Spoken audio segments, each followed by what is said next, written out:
फूल भी तैयार हुआ और लॉकडाउन भी शुरू हुआ जी। फूल तैयार हुआ और लॉकडाउन लग गया। ये कहना है हिमाचल के फूल उत्पादक का, जिनकी कोरोना वायरस ने हालत खराब कर रखी है। कोरोना वायरस की वजह से सब कुछ ठप पड़ा है। कोई भी कारोबार ऐसा नहीं जिस पर कोरोना की मार ना पड़ी हो। कोरोना ने बड़े से बड़े उद्योग और छोटे से छोटे व्यापार को नुकसान पहुंचाया है। हिमाचल प्रदेश में भी कोरोना कर्फ्यू लगा हुआ है। ऐसे में यहाँ के सारे कारोबार ठप पड़े हुए हैं। हिमाचल प्रदेश में लोगों का मुख्य व्यवसाय खेती है। आम खेती से आगे बढ़ते हुए अब लोगों ने फूलों का उत्पादन करना भी शुरू कर दिया है। इस कार्य से किसानों को बहुत बढ़िया मुनाफा भी हो रहा था, लेकिन कोरोना ने सारा खेल बिगाड़ दिया। हमारा क्षेत्र फूलों की खेती के लिए जाना जाता है। मैं पिछले 5-7 सालों से फूलों की खेती कर रहा हूँ और कोरोना काल की वजह से फूलों की खेती घाटे का सौदा बनती जा रही है। सोलन का ट्रेल फूलों की खेती के लिए जाना जाता है। यहाँ के किसानों का कहना है कि कोरोना काल में फूलों का व्यापार घाटे का सौदा साबित हो रहा है। बाजार में फूलों की डिमांड घटने से किसानों को फूल फेंकने पड़ रहे हैं या पशुओं को खिलाने पड़ रहे हैं। फूलों को तैयार करने में जो लागत आती है, किसानों को उतना मुनाफा तो दूर बल्कि उससे ज्यादा का नुकसान हो गया है।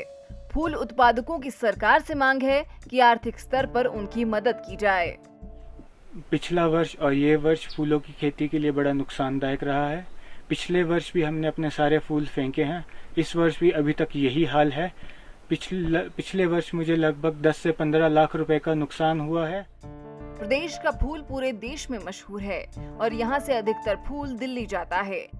यहाँ के फूल बड़े बड़े कार्यक्रमों की शान बनते हैं, लेकिन लॉकडाउन और कर्फ्यू के चलते फूलों का कारोबार मुरझा गया है। लाखों के नुकसान ने फूल उत्पादकों को निराश और मायूस तो किया ही है, साथ ही आर्थिक रूप से कमजोर भी कर दिया है, जिससे घर परिवार चलाना मुश्किल हो रहा है। सारा लॉकडाउन में सारा माल बाहर फेंकना पड़ा। 3-4 लाख का नुकसान हो रहा है इस साल भी, पिछले साल भी।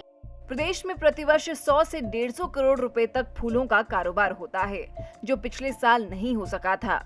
गत वर्ष भी देश में लगे लॉकडाउन के दौरान फूलों की खेती करने वालों को भारी आर्थिक नुकसान का सामना करना पड़ रहा है। इस कारण कई किसान बैंक के कर्ज तले दब गए थे। इसकी भरपाई के लिए कुछ किसानों ने अपनी निजी जमीन तक बेच डाली। पिछली साल भी लॉकडाउन में सारा फूल बाहर फेंका है, 4-4.5 लाख तक का। तो इस साल भी वही स्थिति है सर। पिछली साल मेरे पास कर्ज था, कहा था मैंने उस टाइम भी, तो उसके लिए मुझे अपनी निजी जगह थोड़ी बेचनी पड़ी। हिमाचल में विभिन्न प्रकार के फूल तैयार किए जाते हैं। शादी और दूसरे कार्यक्रमों में फूलों की भारी डिमांड होती है और बदले में दाम भी बढ़िया मिलते हैं। लेकिन कोरोना वायरस ने फूलों के व्यापार की खुशबू खत्म कर दी है। आज सभी वर्गों के लोग आर्थिक मदद के लिए सरकार से मदद की आस लगाए बैठे हैं। फूल उत्पादक भी इसी आस के सहारे हैं। ईटीवी भारत के लिए सोलन से योगेश शर्मा की रिपोर्ट।